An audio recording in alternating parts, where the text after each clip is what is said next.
কৃষ্ণনগরে প্রয়াত মায়ের চক্ষুদান করে হাজতবাস। জামিনে মুক্তির পরেও আতঙ্কে মৃতার ছেলে আমির চাঁদ শেখ। পুলিশের ভূমিকায় ক্ষোভ মৃতার ছেলে সমাজকর্মী আমির চাঁদ শেখের। কৃষ্ণনগর কোতোয়ালি থানা আইসির ভূমিকায় প্রশ্ন তুলেছেন তিনি। মায়ের চক্ষুদানের অঙ্গীকারপত্র থাকা সত্ত্বেও গ্রেপ্তার করা হয় তাকে, অথচ যারা বাড়ি ভাঙচুর করলো তারা এখনো অধরা, এখনো হুমকি আসছে, অভিযুক্তরা প্রকাশ্যে ঘুরছে। জামিনে মুক্তির পরেও আতঙ্কে রয়েছেন মৃতার ছেলে আমির চাঁদ শেখ।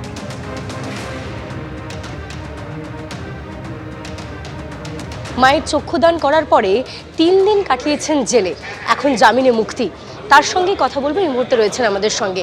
সপরিবারে জেলে কাটাতে হলো। আপনার মায়ের পূর্ব অনুমতি ছিল এই চক্ষুদানে, তার সম্মতি ছিল, মরণোত্তর চক্ষুদান তিনি করে গেছিলেন।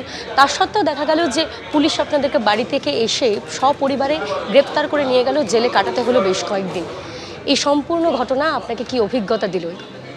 দেখুন, এখানে হচ্ছে আমি জানি না যে আমাদের যে কৃষ্ণনগরের থানার আইসি সে কোন পড়াশোনা জানি কিনা, সেটা আমার সন্দেহ। কারণ হচ্ছে ওনাকে টাইম টু টাইম আমরা সমস্ত কাগজপত্র দেখিয়েছি, দেখানোর পরে উনি বলছে এগুলো কোনো কাগজ নয়। এবং উনি নিজে আমাকে তো গ্রেপ্তার করছেন রাত তখন 1টা বাজে, তখন বলছে যে কালকে কোর্টে তুলবেন, অর্থাৎ 9 তারিখে কোর্টে তোলার কথা বলছেন। তো আমি ওনার কাছে বসে রয়েছি, একবারও তো উনি জিজ্ঞাসা করতে পারতেন যে বিষয়টা কি বলুন বা আপনার কাছে কি ডকুমেন্টস আছে দিন। জানি না উনি কার কাছ থেকে কি নিয়েছেন বা কী নিয়েছেন। আমি থানাতে বসে রয়েছি, অন্যান্য পুলিশকর্মী যারা আছেন তাদের সঙ্গে কথা হচ্ছে, কিন্তু উনি একবারের জন্যও আমার সঙ্গে কিছু কথা বলার প্রয়োজন মনে করেননি। তার নিশ্চয়ই অন্য কোনো উদ্দেশ্য ছিল ওনার কাছে যারা অভিযোগ করেছে তাদের সঙ্গে নিয়ে ওনার অন্য কোনো উদ্দেশ্য ছিল, সেই উদ্দেশ্যটা উনি চরিতার্থ করার জন্য এটা করেছে। এর আগে গত 10ই ফেব্রুয়ারি কৃষ্ণনগর কোতোয়ালি থানার আইসি ঠিক কি বলেছিলেন শুনুন। 8 তারিখে সন্ধ্যাবেলা থানাতে একটা খবর আসে যে কালীঘাট সেনপুরে একজন মুসলিম বয়স্ক মহিলা মারা গেছে এবং তার পরিবারের তার সন্তান এবং মেয়েরা মিলে তার চোখ নাকি বিক্রি করে দিয়েছে। কোনো চক্ষুদান করতে গেলে যে চক্ষুদান করেন, মরণোত্তর চক্ষুদান বা দেহদান, তার নিজস্ব কোনো কনসার্ন লেটার আগে থেকে লাগে, অথবা পরিবারের প্রত্যেকটা সদস্যের কনসার্ন লেটার লাগে, কনসার্নের সিগনেচার লাগে।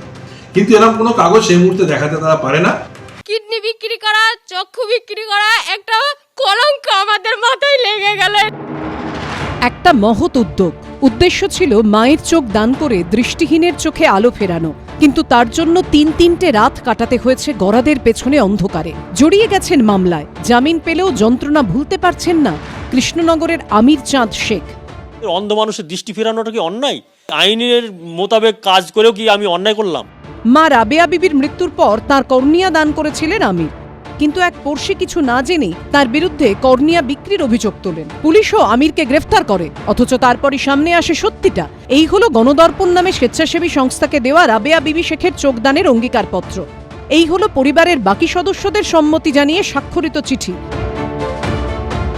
এমনকি কৃষ্ণনগরের বাসিন্দা সমাজকর্মী আমির চাঁদ শেখ ও তার পরিবারের সদস্যকে গ্রেফতারের পর গণতর্পণের তরফে থানায় চিঠি দিয়ে বিষয়টির প্রতি দৃষ্টি আকর্ষণও করা হয়। প্রশ্ন উঠছে, সমস্ত নথি থাকা সত্ত্বেও এরকম একটা সাধু উদ্যোগের জন্য একটা পরিবারকে এতটা হেনস্থার শিকার হতে হলো কেন? যেখানে আমি দাঁড়িয়ে রয়েছি, বাড়ির এই হচ্ছে সেই অংশ যেখানে হামলা চালানো হয়েছিল, যেখানে দুষ্কৃতীদের ক্ষোভ আছড়ে পড়েছিল। পাশের আরেকটি ছোট রান্নাঘর রয়েছে, তার দরজা টরজা ভেঙে দেওয়া হয়েছে আমরা দেখতে পাচ্ছি। এই জায়গাতেই যারা হামলাকারীরা তারা এসে পৌঁছায় এবং এই ঘরের ওপরে তাদের রোষ আছড়ে পড়ে এবং এখানে কিছু ভাঙচুর করা হয়েছে। ওই মানুষকে যে শাস্তি দিয়েছে তাদের যেন শাস্তি হোক। যে পড়শির অভিযোগের ভিত্তিতে আমির গ্রেফতার হন, তিনি এখন দায় ঝাড়ার চেষ্টা করছেন। আমি ওদের কাছ থেকে কাগজ চেয়েছি যে তোর মার দান করেছে, দানের কাগজটা দি। ও দেখাতে পারিনি। আমি তখন পাবলিকের চাপ দেখে প্রশাসনকে ফোন করেছি, প্রশাসন এসে বুঝে নিয়েছে। এই ঘটনায় পুলিশের ভূমিকা নিয়ে রয়েছে একাধিক প্রশ্ন। আমির চাঁদের অভিযোগ, চোখদান নিয়ে বিতর্কের পর কয়েকজন দুষ্কৃতী তার বাড়িতে চড়াও হয়ে ভাঙচুর চালায়, পুলিশের সামনেই পরিবারের সদস্যদের মারধর করে, এমনকি 9 বছরের ছেলের চোখ খুবলে নেওয়ার হুমকিও দেয়া হয় বলে অভিযোগ। ছেলের হাত ধরে টেনে নিয়ে যাচ্ছে, আয় তোর চোখ তুলে নেবো। আমার ছেলে কান্না করতে করতে আমার মা তখন তাড়াতাড়ি করে নিয়ে ওর হাত ধরে নিয়ে চলে যায়। 9ই ফেব্রুয়ারি কৃষ্ণনগর কোতোয়ালি থানায় 9 জনের বিরুদ্ধে লিখিত অভিযোগও দায়ের করা হয়। অথচ সেই ঘটনার পর 4 দিন কেটে গেলেও এখনো গ্রেফতার করা হয়নি কাউকেই। সরকার যদি এই দোষীদের এবং আইসিকে যদি উপযুক্ত শাস্তি দেয়, তাহলে পরবর্তীতে আমি কেন, আমার মতো আরও যারা আছে তারা করতে সাহস পাবে। মাননীয় মুখ্যমন্ত্রীর কাছে অনুরোধ করছি, ইমিডিয়েট আপনি এই দুর্নীতিগ্রস্ত বা পক্ষপাতমূলক এই যে আইসি, এদের এগেনস্টে ইমিডিয়েট কঠোর ব্যবস্থা নিন। বিভিন্ন মহলে প্রশ্ন উঠছে, চোখদানের মতো সাধু উদ্যোগের জন্য এসব কি কারো প্রাপ্য? এই ঘটনার জেরে চক্ষুদানের মতো মহৎ উদ্যোগ ধাক্কা খেতে পারে বলেও আশঙ্কা করছেন চিকিৎসকদের একাংশ।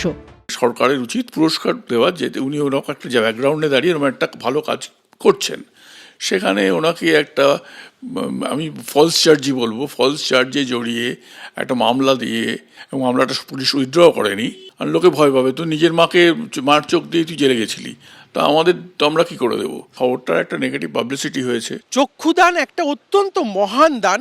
এই পদ্ধতিটা যেন কোনো মতেই কোনো বিচ্ছিন্ন ঘটনার দ্বারা ব্যাহত না হয়।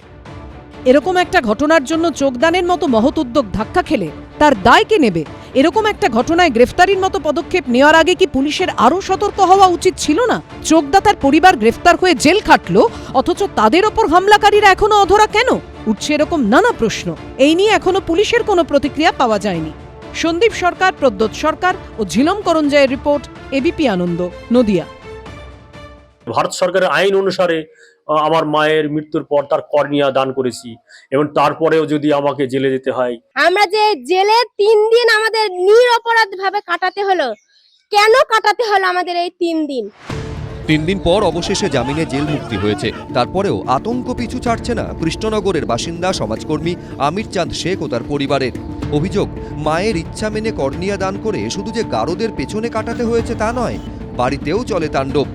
10-12 জন লোক এসে গ্রামটাকে পুরা খাপিয়ে তুলে তারা বলে, আপনার শাশুড়ির মাটি দেওয়া হবে না, আপনারা শাশুড়ির চোখ চুরি করেছেন এবং কিডনি চুরি করেছেন। মানুষ কেউ আগিয়ে আসবে তাকে এই চক্ষুদান বা রক্তদান দিতে? কোনো মানুষ কি আগিয়ে আসবে বলেন? মানুষ তো রক্ত বেগরে মানুষ মরে যাবে এরপর থেকে। আমাদের দেখে আতঙ্কে ভয়ে কেউ আর আগিয়ে আসবে না। 8ই ফেব্রুয়ারি সেই ভয়ঙ্কর অভিজ্ঞতা এখনো তাড়া করে ফিরছে সমাজকর্মী আমির চাঁদ শেখ ও তার স্ত্রী সন্তানকে।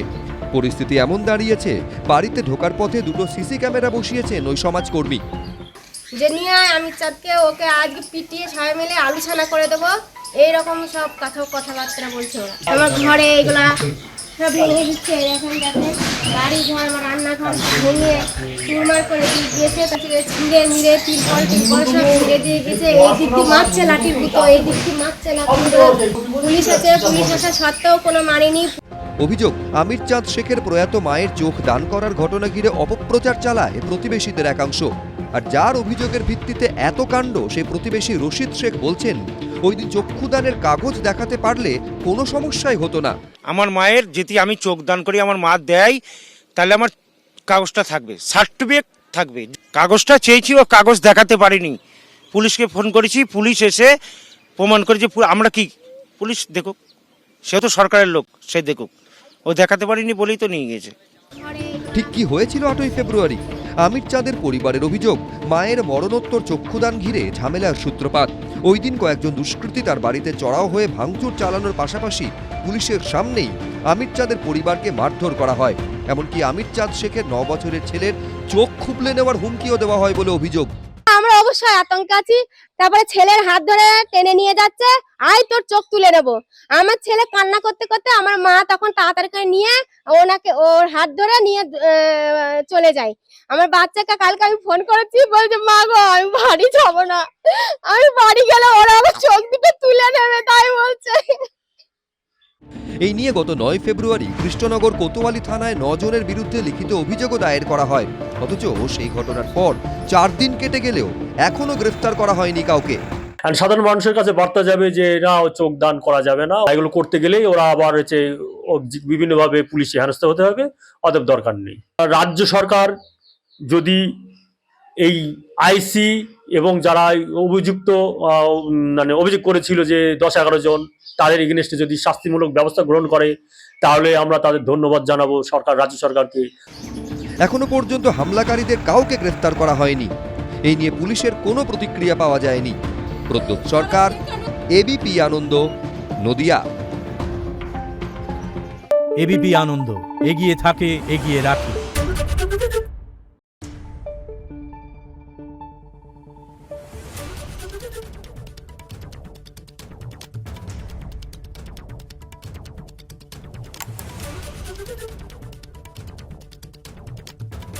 Thank you.